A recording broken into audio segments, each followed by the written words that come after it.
Fáilte Acáirde, you're very welcome to Undercover Irish. This is episode 5. In this podcast, we like to dig beneath the surface of Irish history to uncover the roots of our present, especially the things that we're not always taught. It's Misha Olin, and today we're going to talk about something that touches every Irish person, whether they realise it or not. Let's start with this. Walk down any street in any city, town or village in Ireland, and it's most likely that English will be the language you hear. Obviously, there are a few exceptions, but generally speaking, English will be the language you hear all around you. Now, we know, of course, that this is not natural. It's an unnatural situation. But do we stop very often to ask the reason why? Why did we stop speaking the language of our ancestors? Why is Irish the native tongue of this island for thousands of years, now spoken fluently by so few? Why are we still so unsure, maybe ashamed, or even uncomfortable using it? Here's the real kicker. It wasn't just some slow, natural drift towards English, as some people might present it. It was done to us. It was strategic. It was violent. And Ireland, our country, was a testing ground for techniques that were later used to suppress cultures and languages across the world. In today's episode, we're going to explore that story. A wooden stick called An Bata Scóir will take us from Irish classrooms to colonial classrooms in Kenya, Wales and New Zealand. And we'll see how language became both a target and now increasingly a tool of resistance. Gaeilge. So, Acáirde, let's jump straight into it. What was the Bata Scóir? The Bata Scóir was a tally stick, a bit of wood. And basically the idea was that every time a child spoke their native language, Gaeilge, Irish, a notch would be carved into that Bata Scóir. And at the end of the day or in the morning, a punishment would then be meted out to that child. For every time that they spoke Gaeilge, they would get a physical punishment. Now, we know about this because of historical sources from back at the time. Essentially, we're talking about the 19th century, so around the 1800s. So something happened in 1831 where the National Schools Act was unveiled by the British government. And this was to set up national schools around Ireland. But the problem was that these weren't national schools in the way that we would understand them. These were English schools. And as William Wilde, physician and writer, was travelling around Ireland in the 1830s, he documented his experiences. And he witnessed this in the flesh, quite literally. The quote is, "A little boy about 8 years of age addressed a short sentence in Irish to his sister, but meeting his father's eye, he immediately cowered back, having to all appearance committed some heinous fault. The man called the child to him, said nothing, but drawing forth from its dress a little stick, which was suspended by a string around the neck, put an additional notch in it with his penknife. We were told that this was done to prevent the child from speaking Irish. For every time he attempted to do so, a new nick was put in his tally. And when these amounted to a certain amount, summary punishment was inflicted on him by the schoolmaster." I'm sure you'd agree, a very depressing and disturbing picture painted there. And one of the most striking things about that is the fact that parents are involved in not just the punishment, but they're collaborating in the destruction of their own language at this point in the colonisation of Ireland. Now, that scene comes to us from William Wilde's writings as he records what he sees as he travels around Ireland. But in the 1930s, so this is after the 26 counties of the south of Ireland achieve a certain level of independence, a brilliant project was carried out by the government where they realised that there was a real danger of a lot of historical knowledge and a lot of Pishogana and a lot of scale, a lot of story.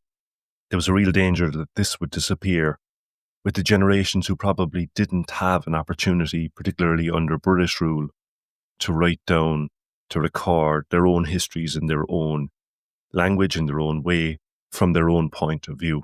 And what they did was they sent all of the children from the schools out to interview the parents, their aunts, their uncles, their grandparents, their neighbours, looking for any stories, any history, anything at all that may be lost or was in danger of being lost.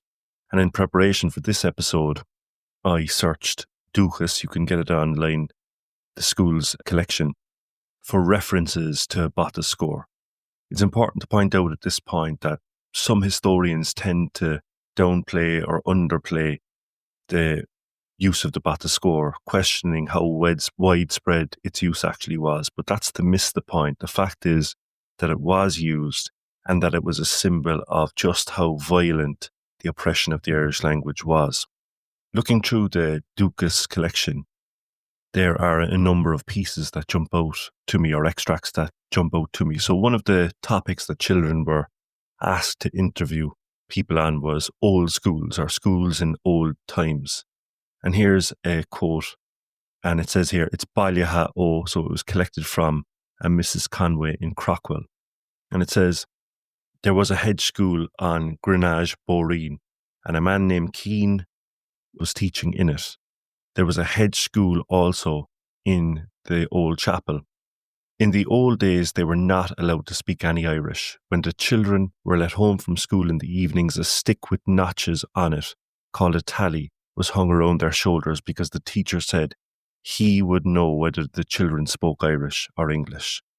And very tellingly, later in that same extract, there's a sentence which says, Irish was not spoken in Crockwell for the last 80 years. So in that one entry, we see the cause and the effect, the cause and the effect. In another entry, we see, and here's the quote, another old school was in the townland of Berra, King's Court. About 20 scholars attended it. Master O'Reilly was the name of the teacher. The school was built of stone and mud and roofed with bushes and straw. Now here's the quote that's relevant to our topic. Quote, Irish was not taught or allowed to be spoken. Children who were used to speaking Irish were compelled to carry a stick on a cord round their neck when going home in the evening. The stick was called a tally. A nick or a cut was placed in the rod for every Irish word spoken during the evening or at night, and the child was accordingly punished at school for it the following day. There's another one here, and it says, this is referring to another school in the village of Clunanaw, and it says that in this school, quote, they used to speak English and no Irish, and for fear the children would speak Irish, they used to put a piece of stick tied to a bit of thread around their neck. This was called a tally, and it was examined every morning to see if there was any mark on it. If there was no mark, the children were innocent. And it's very telling to see the use of the word innocence there, or innocent applied to the children that didn't speak their native tongue. It is hard to fathom what that does to a child's sense of self, to speak your mother language, your first language, and to be punished for it. And indeed, that shame and that humiliation that surrounds it.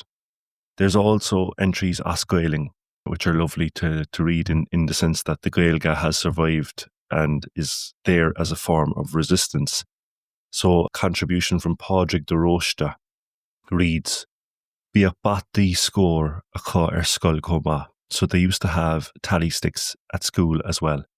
Agus ein fáiste and any child, a leabhrach focail Gaeilge that would speak a word of Irish, bheadh píosa imethe as an Bata Scóir. There would be a bit missing or gone out of the Bata Scóir. Agus óna, and that evening, Yoach an duine sin buile, that person would get struck. Ina gach focail Gaeilge a leabhar sé ire an lé, for every word of Irish spoken during that day. Now, these tactics are largely being deployed from the 1830s onwards, some of them prior to that, but generally from the 1830s onwards with the National Schools Act and the implementation of the English school system in Ireland. But you have to remember that this is coming on top of a couple of centuries of colonisation. So what we're witnessing there is the latter end of the colonisation. This is being meted out to an already dispossessed nation, an already impoverished nation. Now, at this point, we have to take a step back and ask the question, why? Why were these practices imposed on Ireland? Why was the language targeted in such a way, such a violent way? Why was An Bata Scóir in the crosshairs of the British Empire? And to understand this, we need to understand colonialism, colonisation, imperialism, and empire. All the dirty words.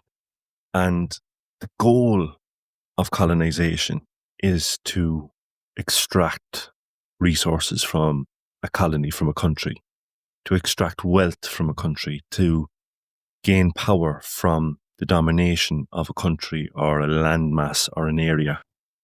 Now, in the first instance, control or domination can be done by military occupation, by using on law of lauder, as we'd say in Irish, the strong hand. But that's not the best way to control a nation over the longer term. Because, of course, if you have to pay for a military occupation, it eats into the profits that you're extracting from that country. And it's not a very effective way of controlling people because, of course, people will always have rebellion in mind. They'll always have a yearning for self-determination. And so the British Empire came up with a different strategy, a more long-term strategy. And this involved going after nationhood. It involved going after culture. It involved going after the mindset, the very mindset of Irish people. And in order to do that, there was a number of fronts that they opened up. Colonizer always, in all situations, suppresses the language or the languages of colonized and elevates their own language. And it's true in all African countries. It's true also in some European countries, like, say, Ireland, for instance. When Ireland was first conquered by the English, when they tried to settle there, for many years they could not conquer the Irish. They could not conquer the Irish. Then in 1585, a well-known English poet called Spenser, he's a contemporary of Shakespeare, wrote a book called A View of Ireland at the Present Time. And this book, quite quick, is a conversation between a visiting English lord from London and an English settler in Ireland. And what are they discussing? Why have we not been able to conquer the Irish? How can we do it? And they come up with two things. One, names. If we can destroy their naming system, how they name themselves, that'll be one way, okay? But the other way is language, okay? If you can suppress their language and their naming system, they'll soon forget who they are. And the man speaking there has gone Slí na Fianna just this week, in fact. Slí na Fianna on the way of truth. It's a beautiful way that we say as Gaeilge that someone has passed away. That was Ngũgĩ wa Thiong'o. And what was most noticeable this week on his passing was the genuine respect and sorrow that many Irish activists, Gaeilge activists, felt on his passing, because of course what he was saying there are the kind of things that you don't generally hear in mainstream discussions around An Gaeilge. And this brings us neatly to the international aspect, because the Bata Scóir didn't stop in Ireland. It wasn't just confined to the Irish nation. The same tactics that were learned in Ireland in terms of oppressing or suppressing An Gaeilge were used and utilised by the British in other nations. The goal was the same: to eradicate any native language, to eradicate any indigenous language. And the tactics changed and chopped and changed as time went forward. But we saw it in different places around the world. Very close to our own nation, Cymru, Wales, Cymru, where the Welsh language was suppressed with the Welsh not. The similarity with the Bata Scóir is there. Essentially, a child that spoke Welsh would be forced to wear a Welsh knot around their neck as a mark of shame, to instill in them a sense of real shame and embarrassment around their mother tongue. And even at the other side of the world to us, in New Zealand, the land we now know as New Zealand, the Maori language, the native Maori language, was subjected to an incredible campaign of aggression and oppression within the school system in order to try to root it out and destroy, again, the mindset of the indigenous people in that nation. And of course, those are only a number of examples. There are many, many more examples where you can directly link and directly trace the oppression or suppression of a native language in the schools system by a colonising force, all the way back to Ireland, all the way back Kikuyu and Gaeilge, all the way back to this country, and the testing ground, if you like, the colonial laboratory that the British Empire established here, refining their techniques and exporting them across the world, repeating the successes and at times changing what they felt didn't work. Now, coming back to the Irish experience for just a second. So if it starts in Ireland and it ripples out through the empire, the British Empire, where they refine and reuse these techniques that they've learned in Ireland as the laboratory. When we looked at the historical sources that informed us of what went on in the 1830s in particular and onwards, we were reliant on the testimony of an outsider in the form of William Wilde, or we were reliant on the testimony of the generations that came after those who suffered in the 1830s, 40s and onwards in the form of Ngũgĩ. So we don't have, or we never had a living example of it, someone to talk to us, obviously, because time passes.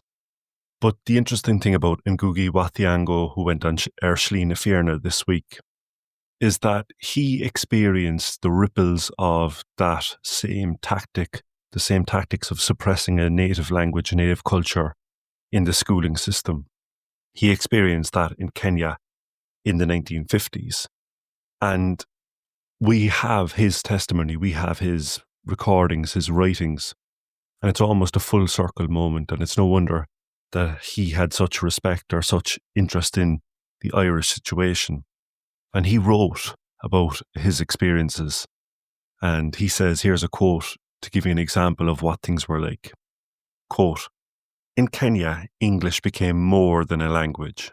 It became the language, and all others had to bow before it in deference. Thus, one of the most humiliating experiences was to be caught speaking Kikuyu in the vicinity of the school. The culprit was given corporal punishment, 3 or 4 strokes of a cane on the bare buttocks, or was made to carry around a metal plate around the neck with inscriptions such as, 'I am stupid, I am a donkey.'" So there we see the link between the Bata Scóir and what he experienced in Kenya. We see the link between the inscriptions, humiliating the children for speaking their mother tongue. You see that link with the Welsh knot, for example. And a very interesting thing about what he wrote goes on. It says, "How did the teachers catch the pupils? A button was initially given to one pupil who was supposed to hand it over to whoever he caught speaking his mother tongue. Whoever had the button at the end of the day would sing who had given it to him, and the ensuing process would bring out all the culprits of the day. Thus the children were turned into witch hunters, and in the process were being taught the lucrative value of being a traitor to one's immediate community." So there's a similarity there again between that and the image of the parents in Ireland collaborating with the punishment of their children for speaking Irish. The community is being turned in on itself against one another. It's not just about rooting out the language, which is obviously the main thrust of it. It's also about creating a people who will police themselves, who will turn on each other. And this is a devastating way but effective way from the point of view of the colonizer. It's a devastating way of controlling a culture or a nation. And you just imagine the psychological impact that has on children. You imagine the psychological impact it has on the collective memories, the collective connections that communities have with each other. Now, Gaeilge, we've kind of come full circle here at this point, because what we've looked at is the proof that Irish and Gaeilge didn't just disappear, didn't just recede with the tides, that over a process of a couple of centuries, it was targeted, it was dismantled, it was oppressed. And that's the reason why we see the situation we see today. We also looked at the international aspect of that. So it's not enough to just understand that.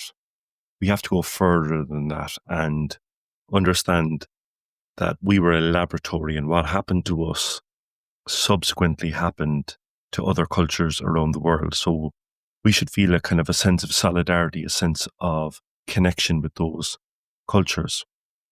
And in bringing that story back together, the man who went Slíne Fíorna this week, Ngũgĩ wa Thiong'o, he used his native language as a form of resistance.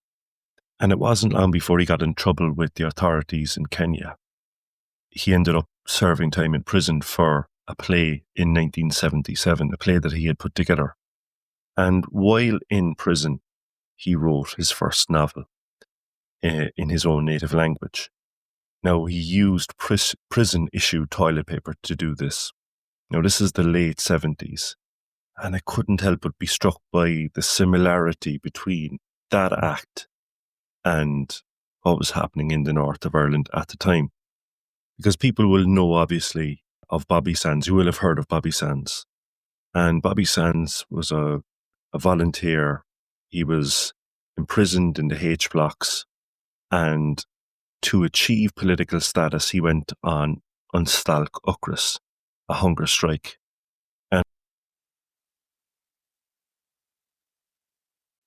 And after 66 days of hunger strike, Cuaig Bobby Sands, Slíne Fíorna, Bobby Sands went on the way of truth. And it strikes me as very interesting, the kind of comparison we can make between both men. Obviously, they're in different situations in different countries, but both of them, their root cause of their suffering, the root cause of their need to struggle, was the damage that colonialism had done to both of their countries and indeed their languages. And coming to the language issue, it strikes me as a kind of an amazing synergy that when both men were imprisoned, they resorted to their language as a form of resistance. In the case of Bobby Sands, he wrote a diary for as long as he was fit to continue to do so, as he went on the Stalk Ukras, or as the Stalk Ukras carried on. And it strikes me that around day 27, he was too weak to write a hilla anymore. But the last couple of sentences that he wrote were as Gaeilge. So it's the last bit of writing that we have. It's his last bit of resistance we have in the form of writing. And he goes back to his own mother tongue. And he says, Mar bhfuil siad in inva an fón saoirse a scrisha. So if they are not able to break the fón saoirse, which is the desire for freedom, ní bheidh siad in inva tú féin a bhrisha. They won't be able to break you. So if they can't break the desire for freedom, they can't break you. And he says, ní bhrisig siad me, they won't break me. Mar tá an fón saoirse I mochri, because the desire for freedom is in my heart. He then finishes up by saying, Chuckig lá éigen, a certain day will come, nuair a bheidh an fón saoirse seo le taspáint ag dtine go léir na hÉireann. So the day will come when that desire for freedom will be seen in all the people of Ireland. Agus an sin feicimid éirí na Gaeilge. So it's then we'll see the rising of the moon. So that's the last couple of words that he wrote in his struggle. And I think, like, for me, it's just amazing to see the synergy. What started in the classrooms in Ireland continued to ripple out through the empire, ending up in Kenya, for example, in the 1950s, as we saw, And then we see a similarity in the way that people resist the oppression of colonialism and indeed neo-colonialism. And one of the most effective ways of resisting that is to return to your mother tongue. If you know all the languages of the world and you don't know your mother tongue or the language of your culture, that is enslavement. But if you know your mother tongue, the language of your culture, and you add to it all the languages of the world, that is empowerment. Shin dera leis a chairde, shin. That brings us to the end of this episode. I really hope you've enjoyed it as much as I enjoyed putting it together. And An Bata Scóir a chairde, I'd be remiss not to mention, I wouldn't have even an iota of this understanding without having read Fergal Macunruchtig's book, Language, Revival and Resistance. It's a fantastic read, and I'd really encourage you to get it if you're interested in this aspect of language as a tool of struggle. Also, I mentioned in the podcast Ngũgĩ wa Thiong'o, very influential man in his time, Arieste Greva Anam. And I'm going to link in the show notes a fantastic article as Gaeilge by Roisin Nicliam this week. So it provides a kind of a context of how a Gaeilgeoir feels at his passing. And lastly, a chairde, just again, thank you so much to people who've reached out and sent me messages saying that they've enjoyed the podcasts. Let me know how this one has hit. Let me know what you think of it. Please, if you have enjoyed it, please share it with a friend. Share it on your social media if you want to support me, or leave a review. If you want to find me on social media, look up Instagram, Undercover Irish. Please do give me a follow there. And I would be very appreciative of any feedback at all, a chairde. Gur a míle maith as ucht. Thank you so much for being with me on this episode. I'll be back as soon as possible, hopefully early next week. If not, it'll be next Friday evening on Ina Shikuing, the Friday in front of us. Slán live go fóill agus berigi bua.